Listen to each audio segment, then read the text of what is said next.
So yun ang mga insan, magandang araw sa atin lahat. Reaction Insan po muling nagbabalik at eto, pag-usapan natin.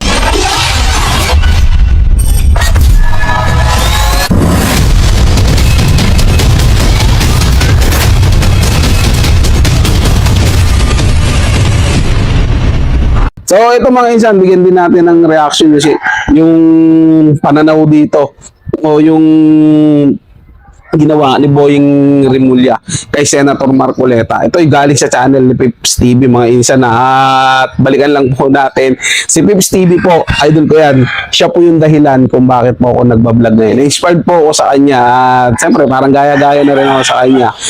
Gusto kong ibahagi yung aking saloobin, yung aking reaction sa nangyayari. At nung time na yun, sabi ko paano ko gagawin yung nakita ko si Pips TV.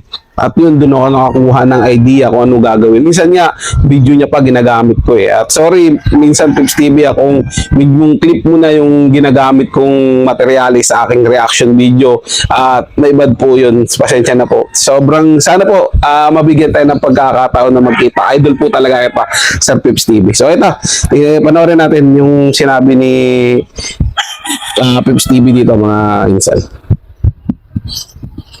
Nalalapit na ang pagsak mo, Marcos Jr. Diba, pati, ito yung pati ginawa microphone mo. sa administrasyon mo. Pareha sa akin. Ito yung bagong Pilipinas na Idol. pinagyayabang mo. Ang gulo-gulo Pero original ating sa akin, bansa sa akin, ngayon. hindi. Sige, Ito nga mga Lodi, no, dahil sa ginawa po nilang panggigipit kay Senator Marcoleta, ito po si Ombudsman Rimulya, nakakasuhan daw po ito si Senator Marcoleta ng plunder dahil nga daw po sa pagdodonate ni dating Congressman Mike Defensor. Anak ng tinapay naman, oo.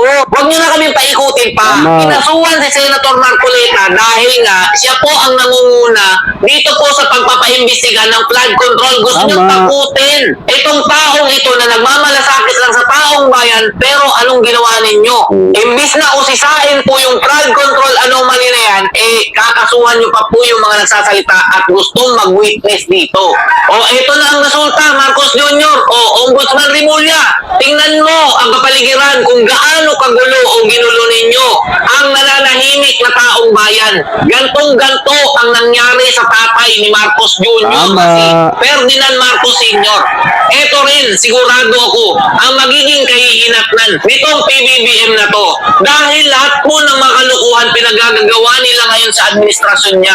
Biruin nyo absuelto lahat, basta ka-anim po nitong Marcos administration. Pero yung mga kumahalaman, lahat po nagkakaroon ng kaso. Non-bailable pa ang gusto po nilang itanim dito kay Senator Marcoleta. Makulong lang talaga. Kay Mike Defensor din po mga Lodi, gusto rin po nilang non-bailable. Di ba ang lupit? Etong administrasyon na to ay wala po talagang nagawa. Simula po nung naupo siya bilang Pangulo ng ating bansa, kundi ang guluhin itong bansang ito. Lahat po hawak na nila. Ombudsman, DILG, mga kapulisan, lahat po ng pagsusumbungan ng ating mga kababayan Pilipino, ginawakan po nila sa liig mga idol. At ito pa mga Lodi, no? Nung dati pong malayang nakakapag-rally dyan sa Menjola, Ligarda, para po maisigaw ang hinahing ng ating mga kababayan Pilipino. Barikadang-barikada po yan ngayon sa panahon ni Marcos Jr. mga Lodi. Bawal ka po magreklamo sa kanyang administrasyon. At ito nga mga Lodi, no, ang pinakakawawa rin dito, ang ating mga kapulisan. Kung nakikita nyo po sa video, nagiging utusan lang po sila nitong administrasyon na po na kahit ano po nila yung ginagawa nila, ayan po, dahil kailangan po nila nitong trabaho na ito. Natatakot po sila matanggal sa serbisyo kapag hindi po sila sumunod. Tanungin nyo po yung mga kapulisan, tanungin nyo po yung mga kasundaluhan, yung mga nakikinabang lang po talaga sa administrasyon ni Marcos Jr. Yung nasa itaas lang, sila nakakatanggap ng mga mali-malitang pera na di umano daw po ay pinadala dito sa mga opisyal ng gobyerno, kongresista, senador. Pero yung mga nasa ibaba, mga Lodi, na sila po ang nagpapakahirap para pumigil dito po sa nagkaagulong mga kababayan nating Pilipino. O ito, pakinggan nyo po ito, si Attorney Respicio, mga Lodi, nandyan po siya sa EDSA. Andito ako sa EDSA, in support of Isa rin yun Senator sa mga Marcoleta. Lodi. Galing yan. Tayo papayag. Na-arrest na si Senator Marcoleta dahil lamang pinamunuan Aga norte din siya na isa. investigasyon laban sa flood control. Wala. Dito tayo papayag. Nandito tayo libo-libong tao na ang nandito sa EDSA at hindi kami aalis dito hanggat hindi ninyo iatas ang plano ninyong arestuhin ang aming favorite senator Ay, Maricel. Ay, ganun. Ang galing ka talaga. Yan pa lang mga lodi kay Senator Marcoleta pa lang. Oo, Nagkagalito totoo na yan, po ang totoo yan. ating mga kababayan Pilipino. What Lalo more? na po ang pamuluan ng What INC. more, Kung? Paano na lang po Yan. kung kay VP Sara nila Yan ito talaga ginawa. yan. Nasapilitan po nilang ipa-impeach Sa dahil pool. wala po siyang nalabag na batas sa ating bansa. Pero dahil nga po kagustuhan po nitong administrasyon na Sa to, pool kayo dyan. pinipilit po nila. Binibend po nila ang law para sa kanila po pumabor ang lahat. Yan po ang nangyayari dito sa administrasyon ni Bongbong Marcos Jr. Subukan niyo po talaga si VP Sara Duterte na sa pilitang ipa-impeach. Hindi lang ito ang mangyayari. Kaya kung ako sa iyo, Boying Rimulya, mag-isip-isip ka na kung talagang pagpipilitan niyo yung plunder case na yan na tinanim niyo lang, alam na maraming tanim lang Tanim talaga lang, yan. permisyon. Ano magkakagulo Gagawa yung bansa niyo dito? lang yun. At ikaw, Bongbong Marcos Jr., malapit ka nang bumaba.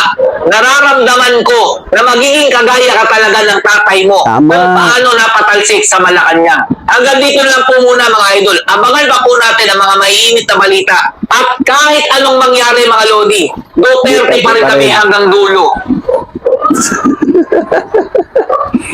Duterte pa rin hanggang dulo, mga insan. At eto lang yan, tandaan nyo ang ugali ng mga Bisaya, gaya nga ng sinabi ni VP Sara Duterte, dawat-dawat lang ni. Dawat-dawat lang isa, pero makabaws ganin eh.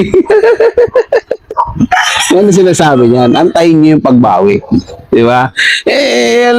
Doon din naman talaga papunta yan. Sinasabi ko nga sa inyo mga insan, kahit hindi si VP Sara Duterte ang kumandidato at magpresidente sa 2028, kung magtagumpay sila kung magtagumpay sila sa impeachment at nagawa nila lahat talaga ng bebend law, sige, bigyan na natin kunwari naalis si VP Sara Duterte. Yung papalit saan niya? Diba? Mag-alis man kayo ng isang tao sa hanay ng mga Duterte, may papalit dyan. Dahil hindi naman sila yung masusunod yung taong bayan eh. Majority ng Pilipino ang masusunod. Tandaan niyo yan.